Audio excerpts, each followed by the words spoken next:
My name is Tzvi Lebetkin, the Rabbi from another planet! Please like, share, and subscribe, and ring that little bell. Ring the little bell so you're notified when new videos drop. So this is an example of a story in evolution, a story growing, a story changing before your eyes. So this video was mostly recorded, other than this bit, was completely recorded yesterday, but mostly recorded yesterday morning. But there is about 3 or 4 minute insert, which is going in towards the beginning. That was up from my live stream last night. Now, why am I doing this, right? Because the idea behind this video developed, essentially. It developed. The basic idea is Steven Moffat might well be coming back to write for Doctor Who, or more for a spin-off series. I mean, I think that's probably what's going to be on the thumbnail. I haven't made the thumbnail yet, but that's probably what is going to be on the thumbnail. So that should be of no surprise, no spoiler. That's the premise of the video. Do I know it's true? No, I don't know it's true. It is a rumor and speculation. But yeah, it's weird.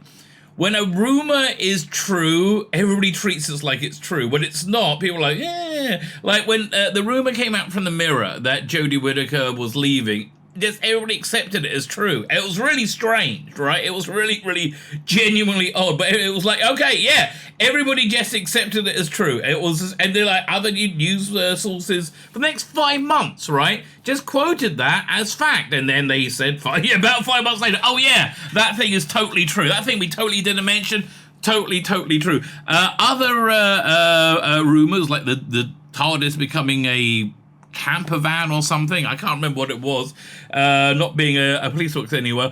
It didn't feel so genuine because it was based on a idle gossip from me, right? I don't even gossip, idle musings from me. I was like, oh, I wonder if that could happen. They don't like the police anymore today. Maybe, I don't know.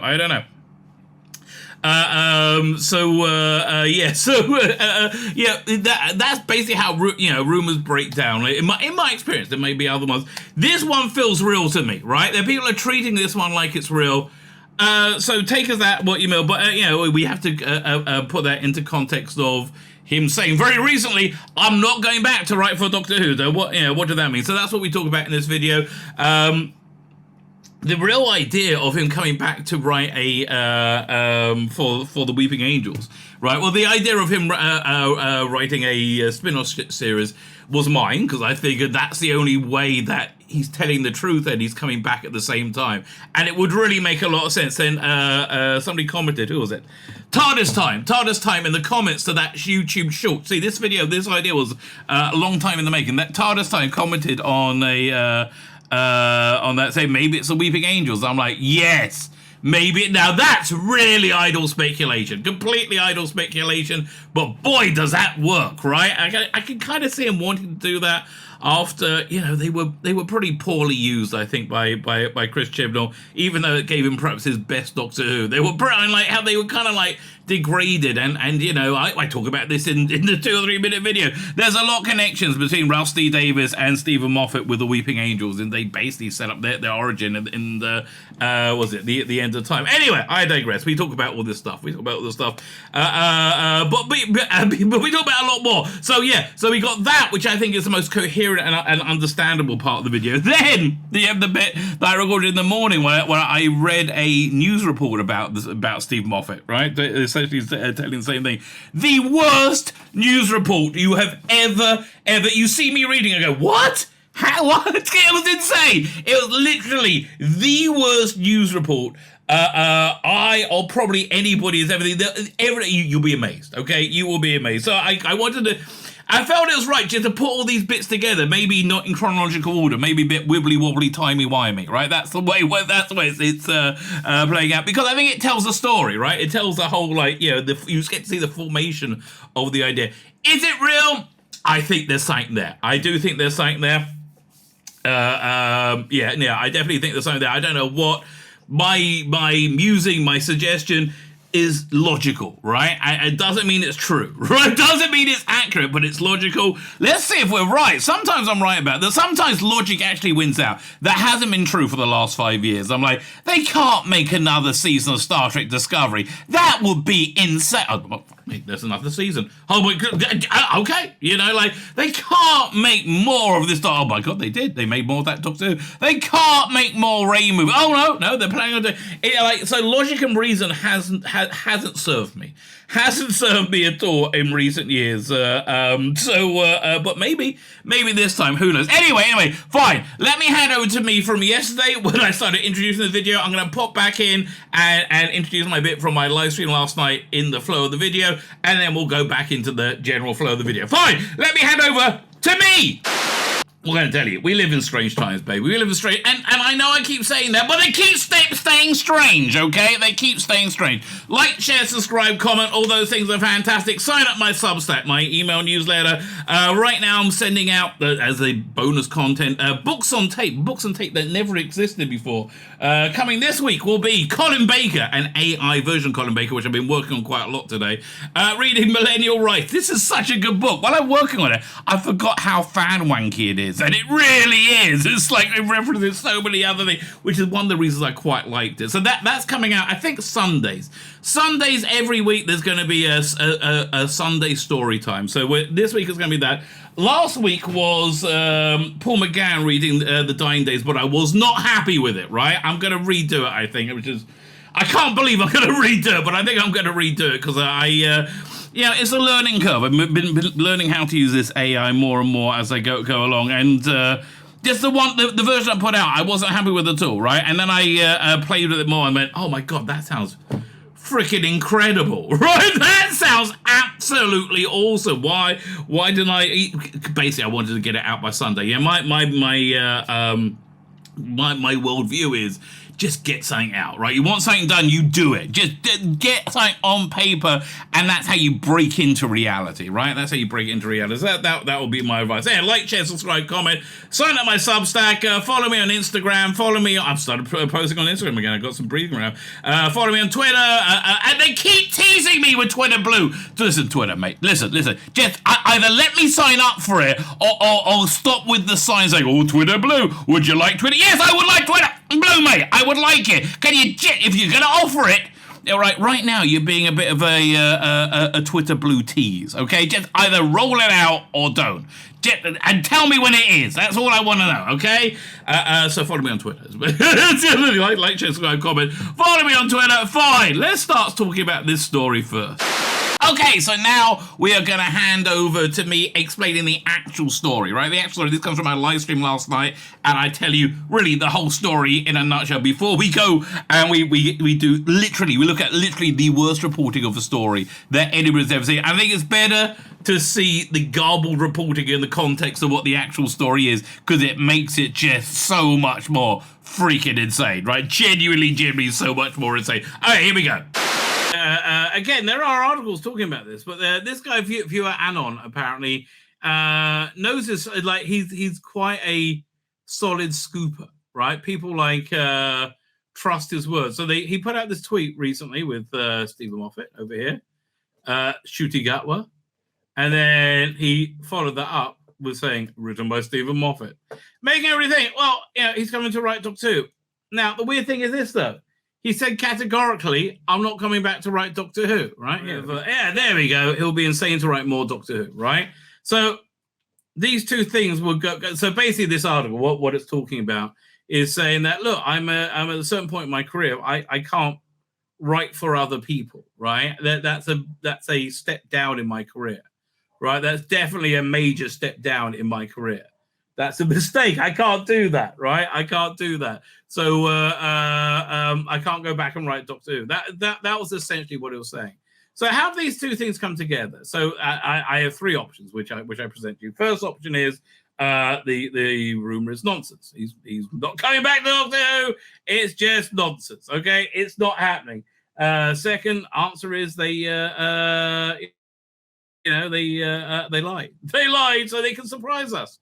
Thank you very much. I like that, right? They're not ready to announce it. Third option is that he's not coming back to write Doctor Who, but maybe he's coming back to write, and this is what I think, or run a some kind of mini series, some kind of spin-off series, right? What could they have wanted back to write? So I'm going to give you two options over here. option number one. I think option number one is that he could be coming back to write like some kind of romantic comedy. That's what he likes writing, apparently, right? Romantic comedies. But he also likes a bit of horror.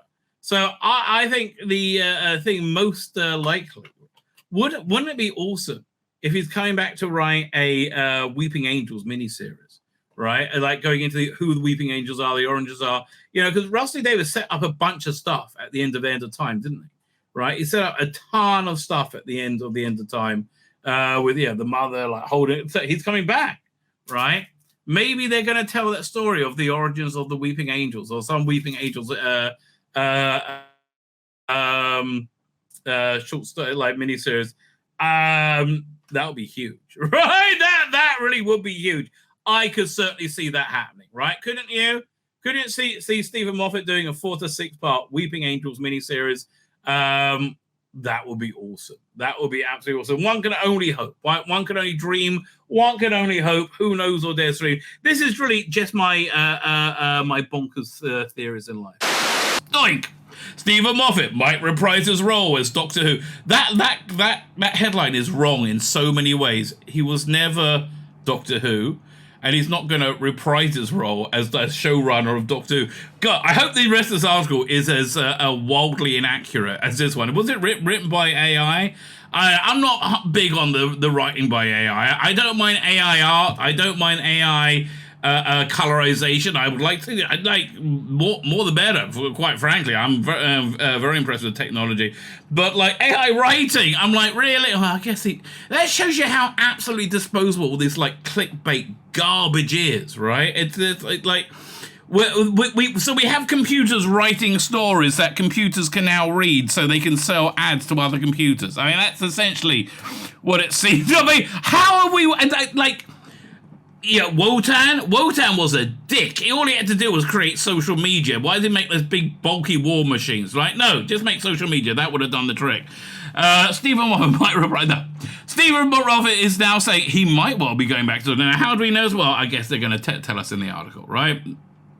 According to rumors, that's true. Steven Moffat, he spelled it with a V. Right? And you spell it with a V. This is insane. Okay, Alicia Smith, you better be a bloody robot, right? You spell Steven Moffat with a V in the title and a PH over here. Which one is it?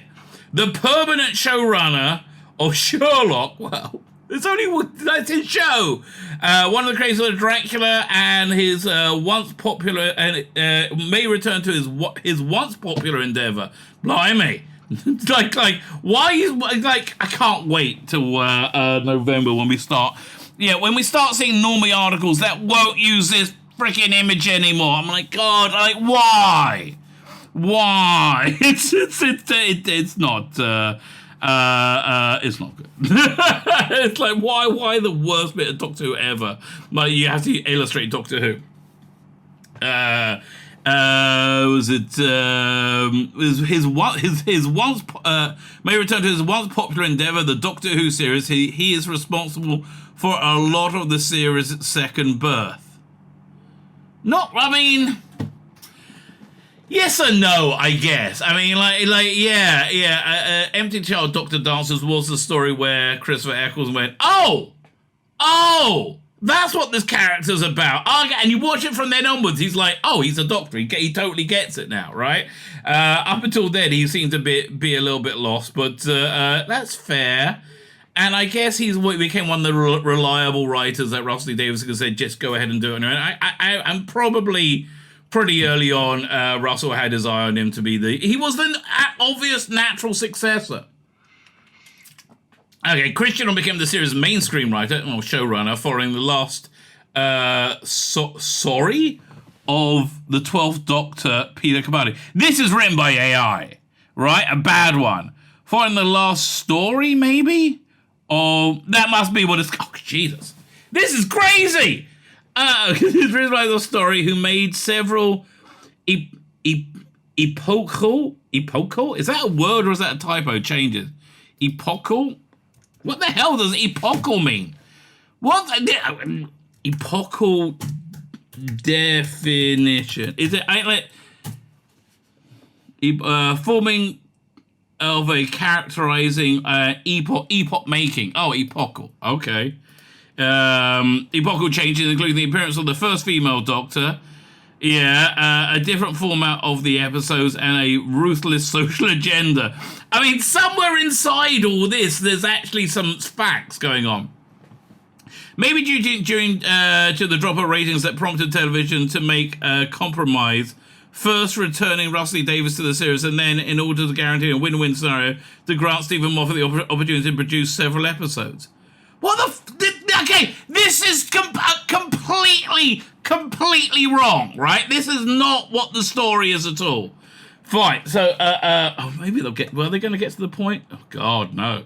Fine, okay, I'm going to continue reading this. Hopefully my mind won't. I'm going to continue reading this, and then I'm going to tell you what the actual story really bloody is. It's... Okay. Moffat denied and said that returning to the supporting roles in the series previously recreated by himself at the very beginning of February, as Radio Times kindly recalls. This was uttered not without a share of slyness, according to all commentators. This must be written by ChatGPT, right? This can't be written by a human. If Insider Viewer Anon had not told you the other day about the same thing, however, the new... oh, God, gee. Okay. Let's see if I can find this guy's post, okay? Basically, somebody posted on Twitter that Steven Moffat is returning. Let's see if we pull it up, right? We'll look for Viewer Anon, right? Viewer Anon. Yeah, viewing on, fine. So over this guy is apparently quite a good predictor, right? Tipster, I should say. But he posted recently about he posted recently about Steven Moffat.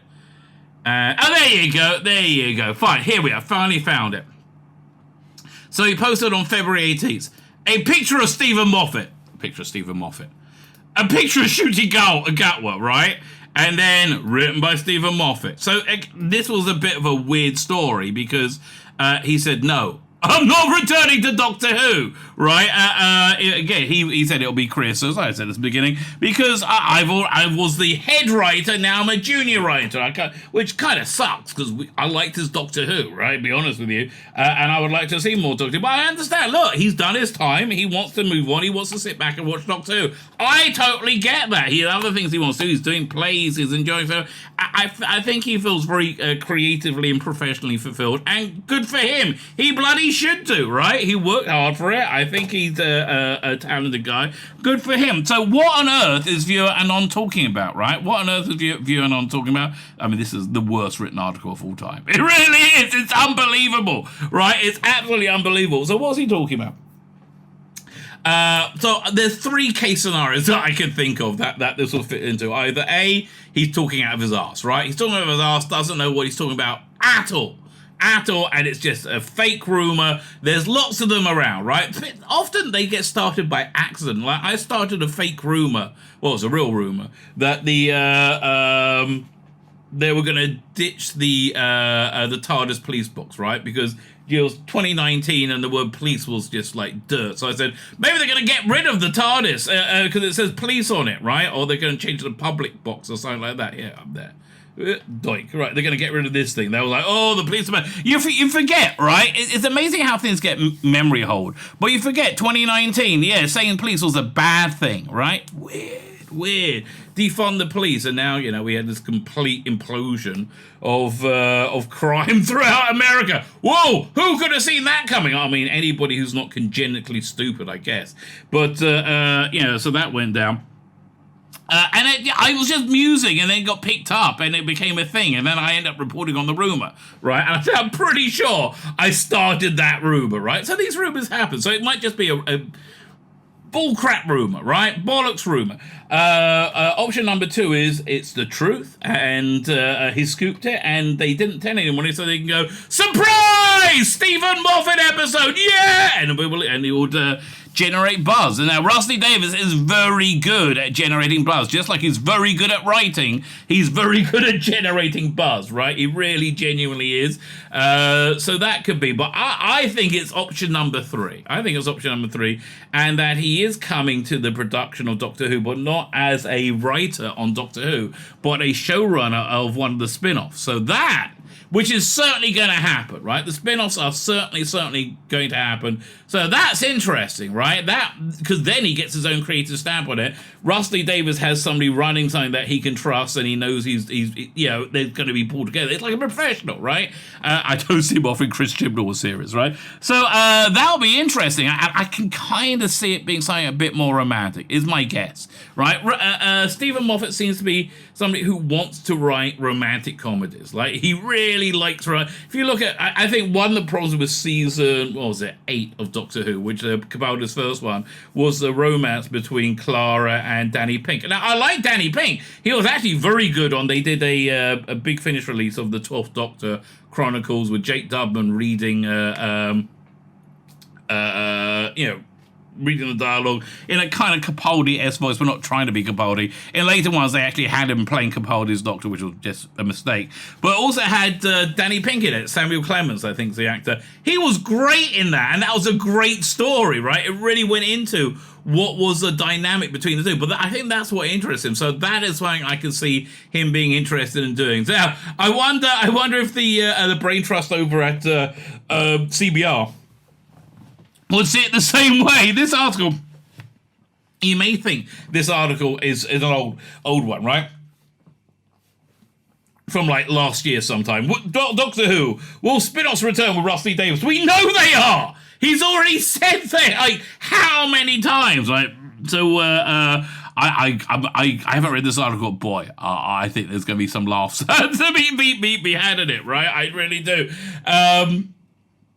So they're going to be music spin-offs, and they're always wrong and stupid, and it's so great them being so wrong and so stupid. Not quite as wrong and stupid as this previous article, though. That's insane, right? I mean, just like everything about this article is wrong. I guess List 23 may not be your number one place to go for commentary about life.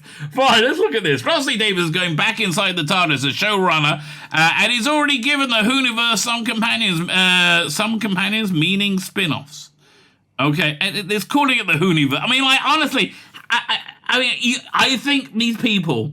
Who was it? Joshua M. Patton? I don't know who you are. Maybe he's okay. But I do think they're going to be like watching a Doctor Who spin-off going, do you think there's going to be a Doctor Who spin-off while they're actually watching it? I think I can see that going down. Despite Doctor Who's 60th anniversary specials are still being nearly a year away. Not nearly a year? Well, I get 9 months. Yeah, I mean, we're nearly at March already. What, March, April, May, June, July, August, September, October, November. 9 months. Only 9 months to go. Yeah. Nearly a year away. Returning showrunner Rusty Davis maintains a consistent presence in the press. He does. Yes. I would say omnipresent. In an interview with GQ, Davis sends the strongest signal yet that his previous tenure, Doctor Who will be supported by spin-offs. I mean, he explicitly said it, didn't they? He literally explicitly said it. I mean, that's more than a strong indication, isn't it? No, he explicitly said it, right? Thus, television's oldest franchise would expand the universe once again. When Chris Chibnall took over the series with Jodie Whittaker as the Doctor, the number of episodes made per year decreased, meaning there was no more budget to go around. Well, I think that was one of the reasons, right? Like people want to say, Christian was so insanely lazy, like he produced so much less than everybody else. That might be the case. Or it just might be that, the BBC didn't want to spend money or allocate money to Doctor Who. Although they did love it because it was so awful, because the BBC are so awful. As a public service broadcaster that's supported by TV licensing fee in the BBC isn't like its for-profit cousins in the US. Well, it kind of is.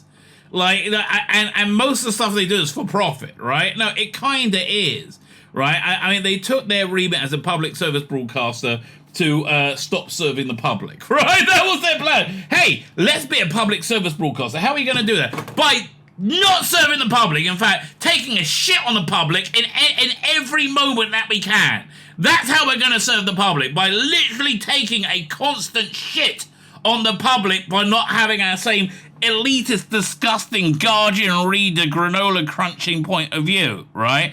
I mean, when they said public service, the public they were servicing was their teeny tiny little demographic, right? That lived on Twitter. Of course, with more than a year between Caesars in the Chibnall era, spin-off series or two might have helped fans through the wait. It's not about helping fans through the wait, you absolute moron. I mean, in this article with GQ, he explains the reason we had spin-offs is to keep Doctor Who current in the mind of schedulers, right? Schedulers are all important, and they have a normie worldview. They're like, oh, I heard of that. Yeah, okay. It's to keep Doctor Who current. That's why. We gotta help out the fans. Yeah, no. They've never wanted to help out the fans, okay? They've never wanted to help out the fans. Perhaps part of the harsh reaction some had to Chibnall's episodes. Some. Don't you mean everyone? Like universally hate it. It lost 90% of it. 90%. It went from 11 million to 1.4. Okay, that's called 90. Fucking hell. Yeah, okay, fine. Might have been mitigated with more stories to choose from. No. In fact, the data does clearly show the more stories that Chibnall put on screen, the worse the reaction got. And, which was actually bad, because the best stuff he did, which was still shit, still unwatchable shit, but it's still the best stuff he did, got the worst reaction. Because he would just learn, oh, it's Chris Chibnall Doctor, it's going to be shit, right? And they know that's why it's great bringing back David Tennant. It's just re-establishing Doctor Who as being something people like. It'll take...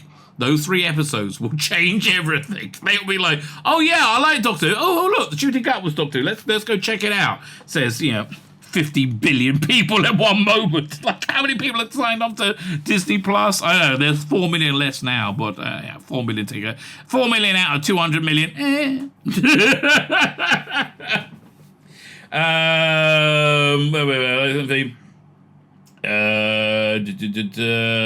However, now that Disney is in the TARDIS business, that may change. That is going to change.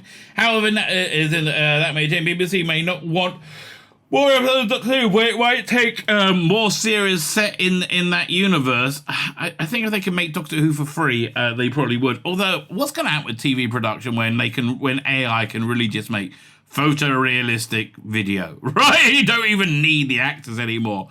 Man, that's really going to change things, isn't it? I mean, like, if I can make Doctor Who on my laptop, right, and then put it, it's all going to be about quality. That's basically it. The highest quality Doctor Who will survive, right? The highest quality entertainment will survive, I should say, not Doctor Who. Like, I would do a Doctor Who-like thing if I could rend Doctor Who, right? Who would I cast as my own Doctor Who? I don't know. I've always kind of wanted to see Patterson Joseph as Doctor Who, but I could do if you could do it via that way, I could do like Patterson Joseph from like the 90s as Doctor Who, right? I could do a 90s Doctor Who and see what there's limitless things that you can do. Where are we up to? But they'll take more serious set in the universe. For Davis, spinning off Doctor Who friends into their own adventures makes the most sense. Yes, we understand that. Only Rusty Davis created successful Doctor Who spin-offs. Yeah, Class was a bit shit. I agree with you. Look, the trouble with Class was, from my perspective, is it wasn't that engaging. It didn't. I liked the first episode because it had Capaldi in it, but like Coal Hill School, the kids looked like they were 40. What's up with that, right? It just none of the kids look. Hey, look, I mean, they made the kids from Please Sir look about but look young as well. Which, if you ever see the Please Sir movie, it's really weird because like the school kids are clearly well in their 40s at that point. It's really bizarre. I don't know. Bring back Please Sir. That's what I say. Makes the most sense. Only Ross Nero created a successful spin-off. Well, that is true. One reason Davis came back to the series, other than loving the Doctor, was the entertainment landscape is a lot different with streaming. Yes, that's absolutely. I think it's interesting. I think Doctor Who is probably the first franchise to enter the streaming world without inventing it. Like, they saw what happened with Marvel and with Star Wars and with Star Trek, right? They saw how all those things crashed and burned, and I think they're really desperately trying to turn those things around now. This is hard because they can't admit they're wrong at the same time, right? But man, Star Trek Picard, in season 3, we're in a different universe. I mean, quite literally. It's we'll still get Discovery, but I wonder if they're going to try and like unawful Discovery. I don't know. I don't think you can, right? But you may also remember writing the Star Trek Discovery who's able to write. Oh, that would be just bizarre. Wouldn't that be strange? We watch Star Trek Discovery and it isn't awful. It's like, really? Well, was one reason, blah, blah, different landscape. I thought the streaming platforms are ready. The spin-offs are ready. I always believed in spin-offs when I was there. David said of spin-offs. Well, yeah, I mean, he basically invented the shared cinematic universe. He read before Marvel, a long time before Marvel, right? He essentially created that. David said the spin-offs potential in GQ. Both Chibnall and Davis' successor Moffat created a number of characters that seemed right for spin-offs, like Joe Martin's future Doctor. No! Oh, God, I would love to see how they sell with Big Finish. I reckon they got a good 2 box sets with them. Are they going to go more than that? I mean, time will tell, I guess. But yeah, even Big Finish, you can really see a massive sea change, like a note change. It's they got the 8th of March set coming out soon. And normally they're awful, right? This is the 3rd one, and they've all been like, oh, we're stunning women, being stunning women together, stunning and brave and proud, breaking the glass ceiling. Oh, and the story's garbage, right? There's non-existent garbage. This year, they're actually doing good stories in the 8th of March. I'm tempted to buy it. I know. I'm amazed too, but I am. I'm genuinely tempted to buy it. So maybe Discovery won't be awful. I don't know. Now, at that point, let's say Star Trek Discovery comes out and it's like Star Trek and it's not awful and you don't want to sandpaper your face rather than watch it. At that point, I think we all got to declare the culture war is completely over, right? At that point, we won. I think we won anyway. Jim, in fact, head writer for the first 2, so he created the Paternoster Gang. Yeah, that really should have span off, I think, although I was never really interested in Big Finish with those either. Chibnall, in fact, was the head writer for the first 2 seasons of Torchwood. Well, this is the weird thing. He was actually the head writer for the 2nd season. The 1st season, he was very much under Rusty Davis. That 2nd season of Torchwood was very good. I really, genuinely enjoyed that. What went wrong? What went wrong? For Chibnall, the pandemic and battles of the BBC. He had no battles of the BBC. His only battle was like, how can I suck your cock more? No, he didn't fight anything. There was no battle with the BBC. Battles of the BBC almost made him quit the show before season 3 of its trio of specials, according to The Guardian. Yeah, I never heard that report before. If I click this, will it open up the article? There we go. Yes, I'm happy. Pandemic nearly made me quit the show, says Slow. Yeah, pandemic and the BBC nearly firing you. Also, I think because look, BBC they never forgive the people they've wronged, right? Never, ever, ever. Moffat, it seemed, chose not to spin off Doctor Who during his time in the show. When asked by Radio Times about his about this. The Sherlock co-creator and writer said it was more than it was more than his other commitments to the BBC. Yeah, I mean, look, Sherlock definitely did sap some life out of Doctor Who, right? Absolutely. That last Sherlock story should have been a Doctor Who story when it was Sherlock's sister on this prison island, which was very much like the prison that the Master was on. That should have been Missy, right? Captured, and and that big reveal that she'd taken over, and they're in like this mad. That should have been a Doctor Who episode, right? Absolutely should have been. Speaking of this about the Patronus gang, he decided not to spin them off so not to dilute the Doctor Who brand. That's interesting. His watch oversaw the end of the Sarah Jane Adventures, Talkwood, and one season of the failed Class spin-off. It's a bit harsh, isn't it? Okay, I understand, but you couldn't say that about Jodie Whittaker, which was much more failed than Class. Perhaps it was not accidental. Davis and Moffat are two legends of both Doctor Who and British TV. They may have differing opinions on whether less Doctor Who is more Doctor Who. My opinion is they're probably going to make, as I said, Moffat's probably going to be headlining one of the spin-offs, so that's going to make this article age badly. Moffat in general are steeped in British TV in other ways, including they like to do a lot of their own, a lot of the writing on their own. Davis, while nevertheless a writer, is better at delegating. In fact, Chibnall and Moffat owe their time as showruns Doctor Who due to Davis's trust and freedom to show fans and the BBC what they can do on their left to their own devices. Yeah, I guess so. I mean, it was like Rusty Davis set up the system where you recruit from, your superstars, right? Which didn't really work with the Chibnall years because they didn't have any. Doctor Who has hundreds of spin-offs, not just on television. Well, they're going to talk about Big Finish now. Part of what makes Doctor Who a great franchise is there's no iteration of the Doctor ever really ends. Christopher Eccleston's Doctor helped Davis bring the franchise back, and then famously left after the first series, promising never to return. However, years later, Eccleston reprised his role for a series of audio dramas called The Ninth Doctor Adventures.